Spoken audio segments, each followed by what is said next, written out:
Hi guys, we are a third of the way through the month of February, and we've been making a ton of progress healing our romance energy, which is really exciting. If you haven't watched through this whole playlist, I recommend checking out my playlists and watching through this one. If you care about your romantic relationships in your life, I think this series will really help you.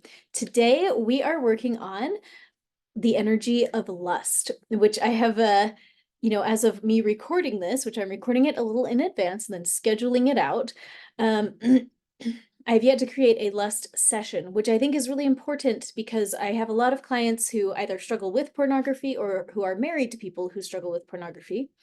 But today we're gonna wash out some of that lust energy, residual lust energy from our own romance energy field. So this is the part of our energy field that is dedicated specifically to issues of romance. I'm gonna tune in. You can go ahead and take a deep breath and relax while I see what's going on in there. When I look at the energy of lust, it actually looks about this kind of red, maybe a little bit darker or like meaner of a red. And it does look like a tornado type energy, but kind of spiky, kind of thorny. Which rhymes with something that has to do with that. Okay, let's see.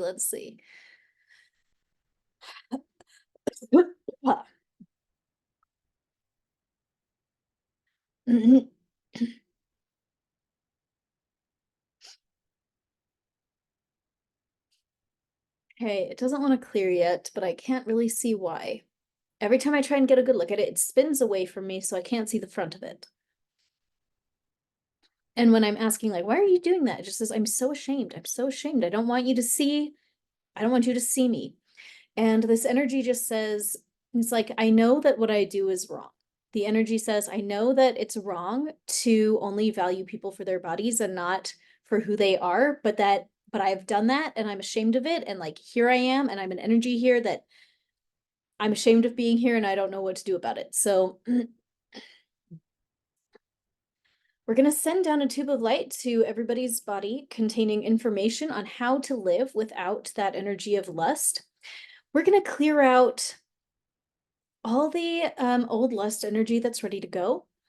So that will be both ours and absorbed. Anything we've taken on from other people, especially if you've experienced abuse of any kind, you can have the assailant's lust energy get stuck in you, and then you find yourself acting out. We're going to clear it. If it's ready to go, let's clear it, releasing that now. Imagine it peeling off of you like an ugly red sticker, and the angels are going to take care of that and recycle that energy. So let's shake it out, tap and breathe.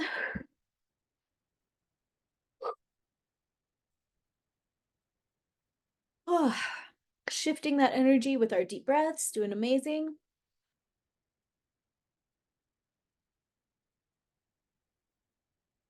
Okay, some of it cleared and some is still there. Why?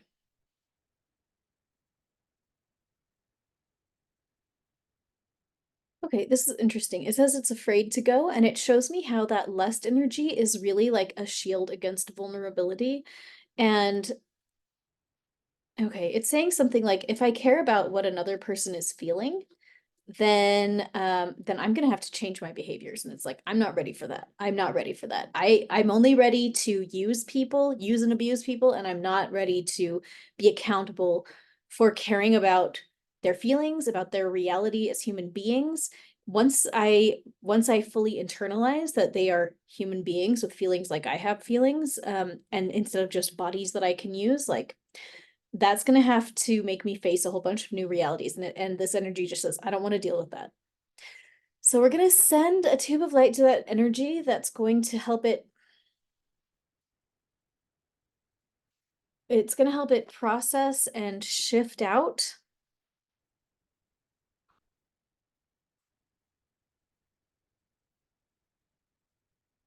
Okay, part of this is that this energy is just very immature. You can't have a mature person that engages in lust. It's just, that doesn't make sense, right? Like,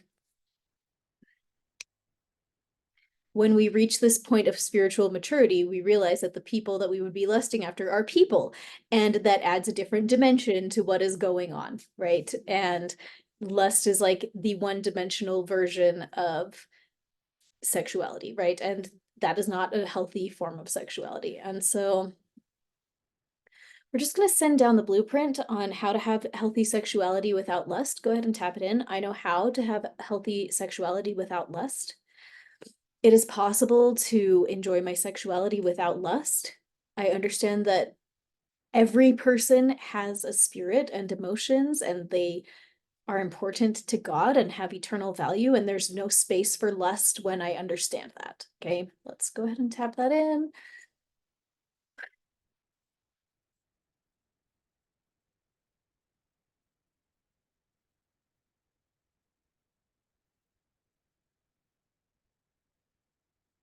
Tapping in, I know how to live without lust. I know how to live without lust. I know how to live without lust. Okay, and we're gonna see one of those red tornadoes kind of like untwist, like it's gonna like unscrew and be two different pieces, and then the angels are gonna come and vacuum out those pieces, okay? And then the angels are gonna come through and vacuum out all of this lust, and I'm seeing it like screws, and they're unscrewing and getting vacuumed up through this vacuum. And it's funny because they're screwing something in, like all these screws are like screwing in some kind of a plate over a wall. So why are they doing that? And what is this wall?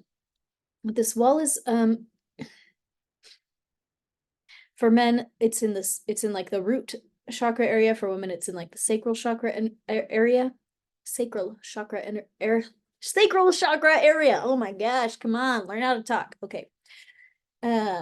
Let's see.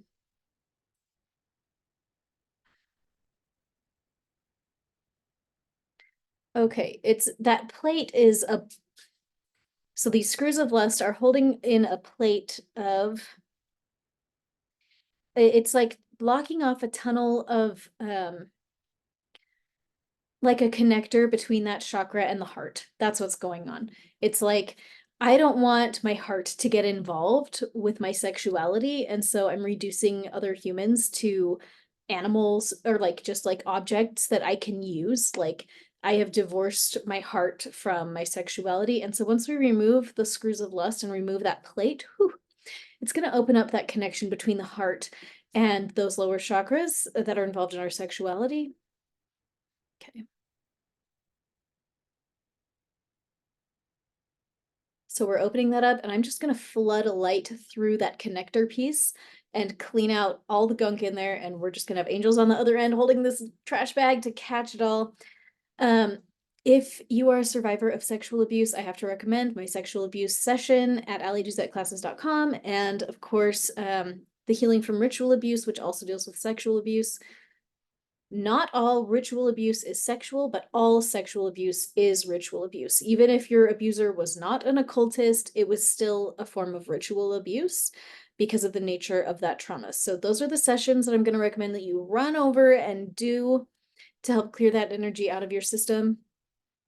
But right now we're just connecting the heart and the lower chakras. There is a blockage in there of shame, guilt, self-punishment, self-hatred even.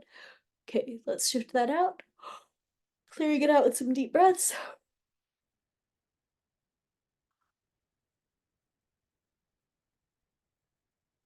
And we're going to send down that blueprint on how to have the heart and lower chakras connected for the purposes of like romance and sexuality, where we are going to experience a sense of oneness in ourselves, where you know, like if you love somebody romantically, you're not going to be distracted by your lust for other people. And like, we're going to unite the heart and those lower chakras so they can be in the same direction for the same person without distractions. Whew, I like feel the energy of that. Okay, releasing old stuff. And we're just teaching the body how to live unified. We're just going to unify those chakras and live in a unified space with that. Okay, I'm seeing a thumbs up. Okay. I feel good about that. So, yeah. Okay, this is good. This is good, guys. I'm really proud of all of us. Okay, if you want to come back and report using an anonymous post, if you want to, about this little mini session, the place to do it is Intuitive Healing with Ali Duzette on Facebook. It's a Facebook group. Come hang out with us there. Everybody in there is 10 out of 10 super cool. So we will have a good time together. Okay, thank you guys for being here. I'm going to see you tomorrow. We are doing incredible work, and I hope that you're feeling really different.